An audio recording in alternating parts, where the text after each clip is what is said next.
اپنا درد اپنے رب سے بانٹ لیا کرو، پھر درد جانے، دوا جانے اور خدا جانے۔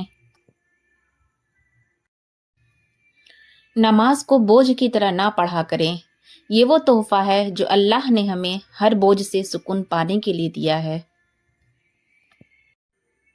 ہر شے کی ایک زکوٰۃ ہے اور گھر کی زکوٰۃ مہمان خانہ ہے۔ اذان اور بارش کی حالتوں میں دعا رد نہیں ہوتی۔ اذان کی آواز۔ اسلام اتنا خوبصورت مذہب ہے کہ غور سے اذان کی آواز سننے سے ہی ڈپریشن دور ہو جاتا ہے۔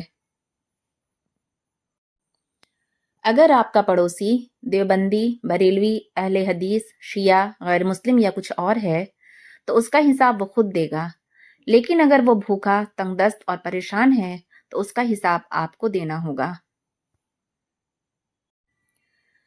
قرآن مجید میں جتنی بھی قوموں کی تباہی کا ذکر ہے، ان میں سے ایک بھی قوم کی تباہی کی وجہ روزہ، حج، زکوٰۃ چھوڑنا نہ تھا، بلکہ کم تولنا، رشوت، ستانا، انصاف نہ کرنا، کسی کا حق کھانا، ملاوٹ کرنا، کسی کا ناحق قتل کرنا تھا۔ اگر سادہ الفاظ میں کہوں تو معاملہ حقوق العباد کا تھا۔ اگر ماں باپ کو محبت کی نگاہ سے دیکھ لو تو ایک حج اور ایک عمرے کا ثواب ہے۔ جو کی روٹی کی فضیلت گندم کی روٹی پر ایسی ہے جیسے ہماری فضیلت لوگوں پر۔ یہ پیٹ میں داخل نہیں ہوتی ہے مگر یہ کہ پیٹ سے تمام بیماریوں کو نکال دیتی ہے۔ کسی نے مولانا رومی سے پوچھا کہ میرا دل تو بہت چھوٹا ہے اور دنیا کا غم بہت بڑا ہے، اسے میں اپنے دل میں کیسے سما سکتا ہوں؟ مولانا نے کہا، تمہاری آنکھیں بھی تو بہت چھوٹی ہیں، وہ تو ساری دنیا سما لیتی ہے۔ کتنا خوبصورت احساس ہے کہ ہم اللہ تعالیٰ سے اپنے دل کی بات کرتے ہیں اور وہ سب کچھ پہلے سے جانتا ہے، لیکن پھر بھی ہمیں سننا چاہتا ہے۔ اللہ تعالیٰ تمہارے جسموں اور تمہاری صورتوں کو نہیں دیکھتا، وہ تو تمہارے دلوں کو دیکھتا ہے۔ حضرت ابو بکر صدیق رضی اللہ عنہ نے فرمایا، درود پاک اتنی تیزی سے انسان کے گناہوں کو مٹاتا ہے، اتنی تیزی سے پانی بھی آگ کو نہیں بجھاتا۔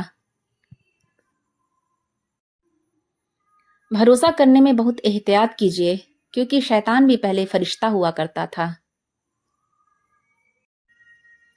کوئی نہیں دیکھتا کہ آپ کسی کے لیے کتنا کرتے ہیں، وہ صرف وہی دیکھتے ہیں جو آپ نہیں کرتے ہیں۔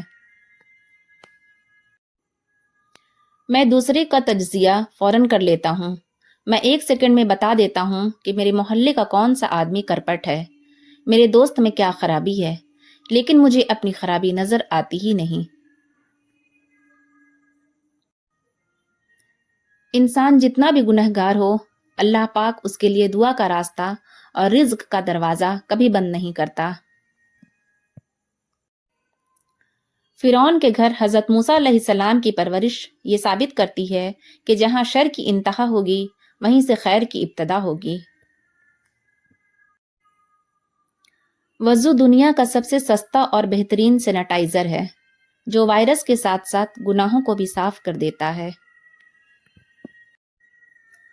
عورت ایمان کا مزہ نہ پائے گی جب تک حق شوہر ادا نہ کرے۔ سجدے کی طاقت یہ ہے کہ فرش کی سرگوشی عرش پر سنی جاتی ہے۔ دیواروں کے پاس کان ہوں یا نہ ہوں، فرشتوں کے پاس قلم ضرور ہے۔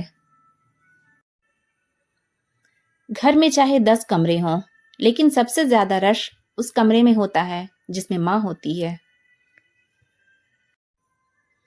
عورت کے لیے شوہر کو راضی کرنے سے بڑھ کر کوئی شفاعت نہیں۔ بعض اوقات جنہیں ہم حقارت سے دیکھتے ہیں انہیں فرشتے رشک سے دیکھ رہے ہوتے ہیں۔ اے قبرستان، تیری آگوش میں اتنا سناٹا کیوں ہے؟ لوگ تو اپنی جان دے کر تجھے آباد کرتے ہیں۔ جس دن تم دوسروں کا درد خود پر محسوس کرنے لگو، تم سمجھ لینا کہ تم اشرف المخلوقات ہو۔ کون رکھے گا ہمیں یاد اس دور مفلسی میں، حالات ایسے ہیں کہ لوگوں کو خدا یاد نہیں۔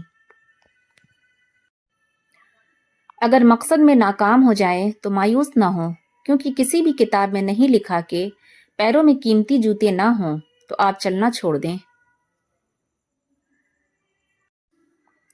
لوگ اس طرح دو رخ کے منافق ہوتے ہیں جن کا کوئی پتہ نہیں چلتا کہ یہ دوست ہیں یا دشمن۔